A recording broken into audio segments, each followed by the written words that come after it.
You are dying. Not in the way a doctor describes a failing heart or a terminal diagnosis, but in a way that is far more insidious because it allows you to keep walking, talking, and breathing while your soul slowly evaporates. You are a ghost haunting your own life. Every time you hit the snooze button, every time you choose the cheap thrill of a scrolling screen over the difficult labor of your craft, and every time you promise yourself that tomorrow will be different, a small part of your potential is executed.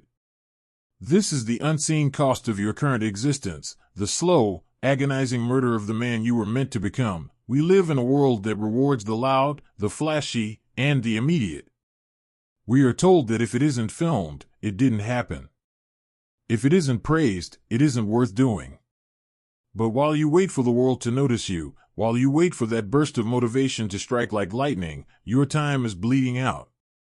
The cost of your procrastination isn't just a missed deadline or a messy room, it is the erosion of your self-respect. You no longer trust your own word.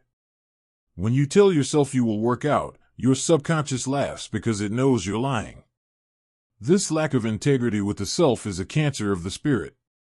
It creates a vacuum where a man's honor should be. But what if I told you that the Japanese have understood a secret for centuries, a system that doesn't rely on the flickering flame of motivation, but on the cold, hard foundation of Mi-Doryoku, the invisible effort?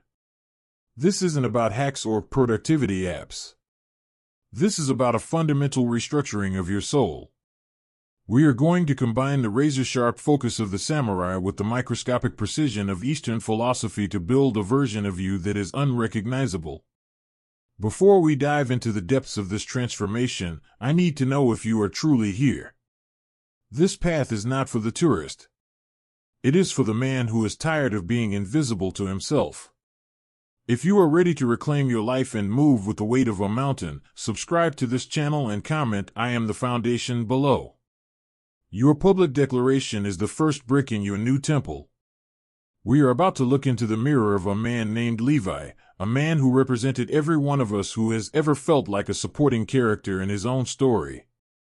Pay attention, because his breaking point is likely the same one you are standing on right now.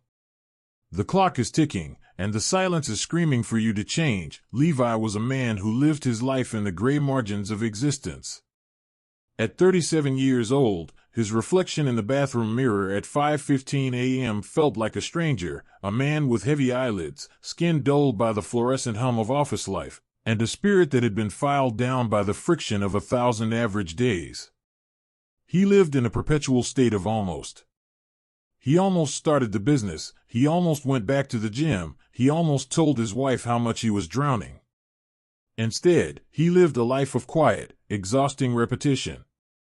His daily routine was a masterclass in survival, but a tragedy in growth. He would wake up, move through his house like a ghost so as not to disturb the family he was killing himself to support, and drive to a logistics firm where he was a gear in a machine that didn't know his name. The breaking point for a man like Levi rarely looks like a cinematic explosion. It is usually a quiet, humiliating realization that the floor has dropped out from beneath him.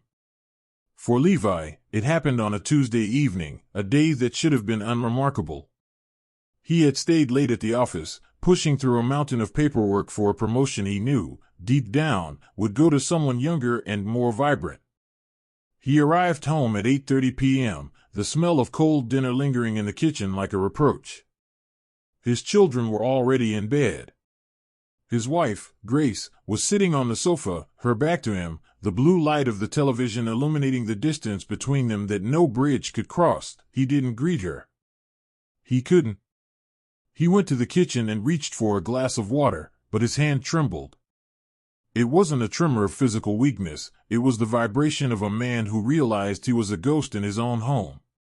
He stood there, surrounded by the evidence of his labor, the mortgage he paid, the groceries he bought, the furniture he provided, and realized that if he vanished into thin air, the only thing that would change would be the balance of a bank account. He felt entirely, devastatingly invisible. He looked at his hands, calloused and tired, and realized he hadn't used them to build anything for himself in 15 years. He was a utility, not a human. The breaking point shattered when he walked past his eldest son's room. Noah, 17, was staring at a college application. Levi leaned against the doorframe, wanting to offer a word of fatherly wisdom, a moment of connection. But as Noah looked up, Levi saw not admiration or love in his son's eyes, but a cold, terrifying pity. It was the look you give a beaten dog or a broken tool. Noah didn't see a hero, he saw a cautionary tale. He saw a man who had sacrificed his dreams for a stability that looked exactly like a prison. In that moment, the weight of his unfulfilled potential crushed Levi's lungs. He realized that by trying to be everything for everyone else, he had become nothing for himself. He wasn't just tired, he was extinct. He retreated to the garage, sat in the driver's seat of his car in the pitch black, and wept, not with loud sobs, but with the silent, jagged gasps of a man who finally understands that he is currently losing the only life he will ever have. He had reached the bottom, and the silence of the garage was the only thing listening. The morning after his collapse in the garage, Levi didn't go to the office. The system had finally broken. Instead, he found himself sitting in a small, dimly lit dojo located in a strip mall that had seen better decades. It was the kind of place people pass every day without ever truly seeing. There, he met a man named Kenji. Kenji didn't look like a master from a movie. He wore a simple, faded sweatshirt and moved with a terrifyingly efficient stillness. He didn't ask Levi how he felt. He didn't offer a shoulder to cry on. He simply looked at the hollowed-out shell of the man standing before him and pointed to a wooden bench. Levi began to pour out his soul. He talked about the crushing weight of his responsibilities, his desperate need for motivation, and his desire to change everything, to quit his job, to run a marathon, to become the man his son would respect. He was looking for a grand speech, a roadmap to glory, or a complex psychological breakthrough. He wanted Kenji to give him a heavy burden of discipline to carry, thinking that more weight was the only way to prove his worth. Kenji listened in a silence so profound it felt heavy. When Levi finally ran out of breath, Kenji spoke. "You are obsessed with the mountain," Kenji said, his voice like gravel.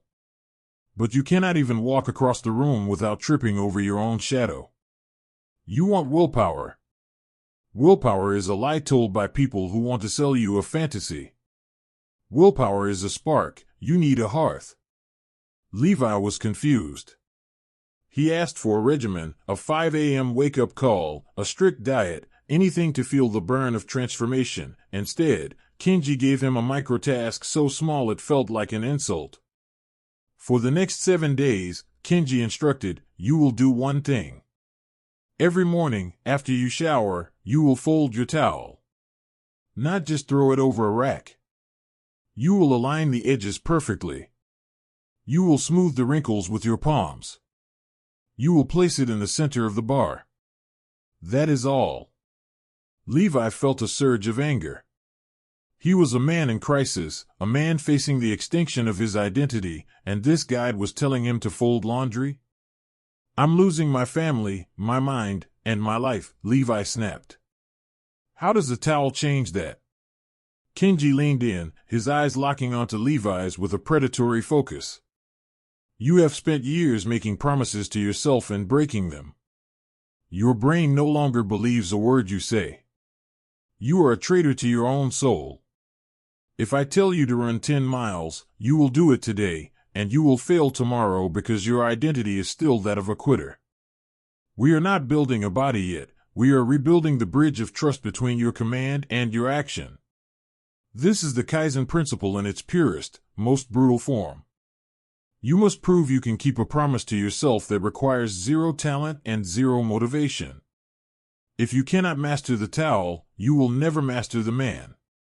Levi left the dojo feeling humiliated, yet something about the simplicity of the task haunted him. It was a microscopic seed planted in the radioactive soil of his life. For the first time in years, he wasn't being asked to be a hero, he was being asked to be a man who could simply do what he said he would do.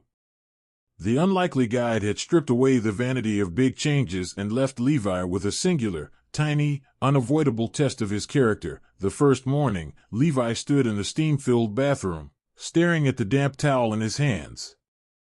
It felt ridiculous. Here he was, a grown man with a mortgage and a career in crisis, obsessing over the alignment of cotton fibers. But as he began to fold, he remembered Kenji's voice, "You are a traitor to your own soul." He realized that for years, he had treated the small details of his life as obstacles to be cleared rather than opportunities to be present. He folded the towel. He aligned the edges. He smoothed the surface. For exactly 60 seconds, the chaos of his failing life was held at bay by a singular, perfect geometry. He looked at the finished product, a small, sharp rectangle of order in a world of mess, and felt a strange, quiet spark in his chest. It wasn't joy, it was the cold, hard satisfaction of a promise kept. This was the beginning of his introduction to the hidden philosophy of Ikigai and the deeper roots of Kaizen. While most people in the West view Ikigai as a colorful Venn diagram about finding a dream job, Kenji explained it to Levi as the reason for getting up in the mornings found in the smallest of duties. It is the realization that a life is not a single grand event, but a mosaic of microscopic actions. By focusing on the towel, Levi was practicing Mi-Doryoku, invisible effort. No one was there to applaud him. Grace didn't walk in and congratulate him on his folding skills. Noah didn't see it. It was a victory for an audience of one. And that was the point. As the week progressed, the early wins began to compound. The momentum of the towel bled into other areas of his morning. Because the towel was folded, he felt a slight, almost imperceptible urge to wipe down the sink. Because the sink was clean, he felt he couldn't justify leaving his shoes scattered by the door. These weren't bursts of motivation, they were the natural consequences of a shifting identity. He was no longer the man whose life was falling apart, he was the man who folds the towel. It was a microscopic shift in the basal ganglia of his brain, the area responsible for habit formation, slowly rewiring itself to prioritize order over entropy. By day 5. Levi felt a physical sensation he hadn't experienced since his days on the football field, a sense of hierarchy, or gut-centered presence. He was starting to move through his house with a different weight. His shoulders, usually hunched under the invisible burden of his failures, began to square. He was discovering the stoic joy of internal validation. In the past, he had relied on external wins, a boss's praise or a family member's smile, to feel worthy. Now, he was generating his own worth in the silence of the early morning. He returned to the dojo, not as a beggar seeking a miracle, but as a student who had found the first key. Kenji noticed the change immediately. He didn't smile, but he nodded. "You have begun to understand that the mountain is made of pebbles," Kenji said. "You have stopped trying to move the peak and started picking up the stones at your feet. This is the only way a man builds a foundation that the world cannot shake." Levi realized then that he wasn't just changing his habits, he was reclaiming his territory, 1 square inch at a time. The illusion of a perfect trajectory is the most dangerous trap a man can fall into. For 2 weeks, Levi was untouchable. He felt the intoxicating high of a new routine. He was the master of the towel, the king of the morning, and the architect of a new order. But the universe has a way of testing a man's new foundation to see if it is made of stone or merely painted cardboard. For Levi, the test came in the form of a catastrophic Thursday. It began with a call from the office, a logistics nightmare involving a lost shipment that was being blamed on his department. Then, the car wouldn't start. By the time he dealt with the fallout, he had missed his daughter's school recital. The look of disappointment on Emma's face was the final blow. That night, the old Levi returned with a vengeance. The voice in his head, the one that had whispered for 15 years that he was a failure, screamed louder than ever. He didn't fold the towel. He didn't wipe the sink. Instead, he sat in the dark with a bag of cheap fast food and scrolled through his phone for 3 hours, drowning his shame in the digital abyss. He felt like a fraud. The microtasks felt like a joke. He had stumbled, and in his mind, the stumble meant the journey was over. He woke up the next morning at 9 a.m., head heavy, spirit broken, convinced that he was fundamentally incapable of change, he went to Kenji's dojo that afternoon, not with hope, but with a confession. "I failed," Levi said, his eyes fixed on the floor. "I broke the streak. It's over. I'm right back where I started." He expected Kenji to be disappointed, to cast him out, or to tell him he lacked the necessary warrior spirit. Instead, Kenji did something unexpected. He picked up a cracked ceramic bowl from a side table. The bowl had been broken and mended with a thick, golden lacquer that traced the jagged lines of the fracture. "This is wabi-sabi," Kenji said quietly. "It is the Japanese art of finding beauty in imperfection. In the West, you throw away what is broken. In the East, we recognize that the break is part of the object's history. It makes it stronger. It makes it unique." He set the bowl down between them. "You think your failure has reset your progress to zero. That is the ego talking. Your ego wants you to be perfect so it can feel superior, and when you are not perfect, it wants you to quit so it doesn't have to feel the pain of trying again." Kenji introduced a second concept, Gambaru. It is often translated as perseverance, but its true meaning is to stand one's ground. The difference between a man who changes and a man who remains a ghost is not that one never falls, Kenji explained. It is that the man who changes understands that the fall is an essential part of the design.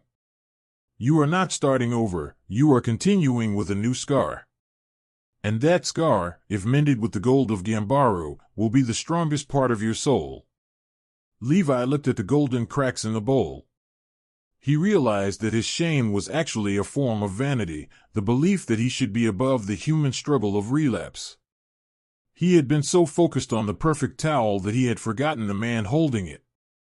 He left the dojo not with a sense of starting again, but with the realization that he was in a lifelong battle where the goal wasn't to never fall, but to never stay down.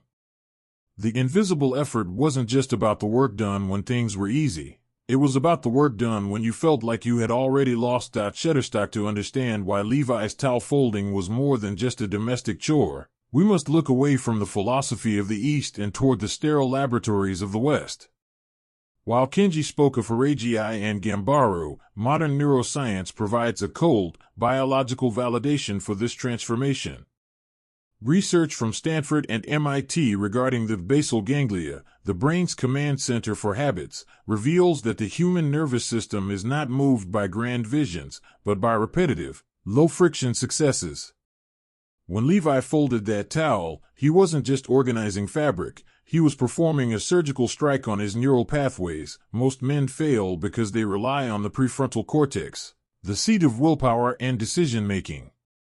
As Harvard researchers have noted, willpower is a finite resource, prone to decision fatigue. When you try to change your entire life at once, diet, gym, career, and mindset, you drain your prefrontal cortex by noon. By 6 p.m., you have no biological fuel left to resist the urge to scroll or eat junk. This is the willpower gap. Levi's mentor, Kenji, bypassed this gap entirely by using the Kaizen approach. By making the task painfully small, it required zero willpower to initiate, allowing the brain to bypass the amygdala hijack, the fear response that occurs when we face a daunting change. The neuroscience of identity shift hinges on a concept known as neuroplasticity and the dopamine reward loop. Every time Levi completed his microtask, his brain released a small pulse of dopamine. In our modern world, we overstimulate this system with pornography, social media, and sugar, leading to dopamine resistance. By stripping away these high-stimulant rewards and replacing them with the quiet satisfaction of a completed task, Levi was resetting his dopamine baseline. He was teaching his brain to find pleasure in competence rather than consumption. This is the fundamental shift from being a consumer to being a producer of his own reality. Furthermore, we must address the winner effect, a biological phenomenon where a small victory increases the androgen receptors in the brain, making an individual more likely to win the next, larger encounter. By folding the towel, Levi was literally altering his hormonal profile. He was no longer a man who tried to do things, he was a man who did things. This is what psychologists call self-efficacy. When your internal narrative shifts from "I hope I can do this" to "I am the type of person who does this," the habit moves from the conscious mind to the basal ganglia. It becomes an automated reflex, requiring no mental effort at all. This explains why Levi's fall in the previous chapter didn't kill his progress. Because he had spent weeks building a neural superhighway for discipline, the detour into failure was just that, a detour, not a dead end. His brain now had a physical architecture for returning to order. He wasn't relying on a feeling of motivation, he was relying on a biological identity. He had hacked his nervous system to view order as the default state and chaos as the anomaly. This is the identity shift. You don't get better to change your life, you change your identity to make getting better the only logical outcome of your existence. Levi was no longer a ghost, he was a biological machine tuned for persistence. 5 years have passed since the night Levi sat weeping in the darkness of his garage. If you saw him today, you wouldn't recognize the hunched, invisible man from the logistics firm. The transformation was not just skin deep, it was cellular. Levi is now the founder of a boutique consulting firm that specializes in resilient logistics, a business built on the very principles of Mi-Doryoku and Kaizen that saved his life. But his professional success is merely the external shadow of a much deeper, more profound internal metamorphosis. He didn't just improve his circumstances, he systematically hunted down and killed his old self. The man who accepted mediocrity is dead. The man who lived for the approval of others is buried. In his place stands someone with the quiet, terrifying gravity of a mountain. The true legacy of Levi's transformation, however, isn't found in his bank account, it is found in the eyes of his family. The most radical shift occurred in his relationship with his son, Noah. Noah is now 22, a young man stepping into the world with a spine made of iron. He didn't learn discipline from a book or a motivational speaker, he learned it by watching the invisible effort of his father. He watched a man who got up at 5:15 a.m. when there was no boss to check on him. He watched a man who folded his towel with the precision of a priest even when no one was looking. He watched a man who fell, embraced his wabi-sabi cracks, and rose again with golden scars. The pity Noah once felt has been replaced by a deep, silent reverence. Levi didn't have to tell Noah how to be a man, he simply gave him a blueprint to follow. The atmosphere in Levi's home has shifted from a state of silent erosion to one of active presence. Grace, his wife, no longer looks at him through the blue light of a distant television. They move together now with the harmony of two people who have survived a storm and built a lighthouse. Levi learned that to be the foundation of a home doesn't mean being a doormat, it means being the source of an energy that elevates everyone around him. By respecting himself, he forced the world to respect him. By valuing his own word, he became the anchor for his family's reality. When the ground shakes, be it through financial stress or personal loss, the family doesn't panic. They look to the foundation. They look to the man who never stops. This is the complete transformation. It is the moment where discipline ceases to be a chore and becomes an identity. Levi no longer has to try to be disciplined, he simply is. The habits that once required agonizing effort, the early wake-ups, the deep work, the stoic silence, are now as natural as breathing. He has achieved the highest level of masculine maturity, the ability to find total satisfaction in the work itself, regardless of the audience. He has killed the need for applause. He is no longer an invisible man, he is a man who has become so solid, so present, and so centered that he is the most visible thing in every room he enters. He didn't just save his life, he created a lineage of strength that will outlast him for generations. He proved that the smallest promise kept is the greatest legacy a man can leave. Now, we move from Levi's story to yours. You didn't click on this video to hear about another man's success, you clicked because you are tired of your own stagnation. You are tired of being the man who promises the world and delivers nothing but excuses. The blueprint I have laid out through the life of Levi and the wisdom of Kenji is not a suggestion, it is a directive. To move from a ghost to a foundation, you must adopt the three-pillared framework of the Master of the Invisible. First, you must accept the philosophy of the foundation. Understand that your value is not determined by who sees you, but by the weight you can support. If you are doing the work only when someone is watching, you are not a man of character, you are an actor. Stop seeking the stage and start seeking the cellar. Build the parts of your life that no one will ever see, your morning solitude, your internal dialogue, your private standards. Second, you must implement microkaizen. Your brain is currently wired to fear big changes. You must trick your biology into excellence. If you cannot control the first 10 minutes of your day, you have no right to complain about the direction of your decade. Pick a task so small it feels insulting. Fold the towel. Make the bed. Drink the water. Do it with the intensity of a samurai performing a tea ceremony. Precision in the small is the only path to mastery in the large. Third, you must embrace the wabi-sabi reset. You will fail. You will have a day where you sleep in, eat the trash, and scroll the screen. The old self is a persistent hunter. When you fall, do not indulge in the luxury of shame. Shame is just another form of self-obsession. Instead, apply the golden lacquer of Gambaru. Stand your ground. The victory isn't in a perfect streak, the victory is in the speed of your recovery. I am now issuing you a specific 14-day Mi-Doryoku challenge. For the next 2 weeks, you will choose one microscopic physical task, something that takes less than 2 minutes. You will perform it at the same time every single day.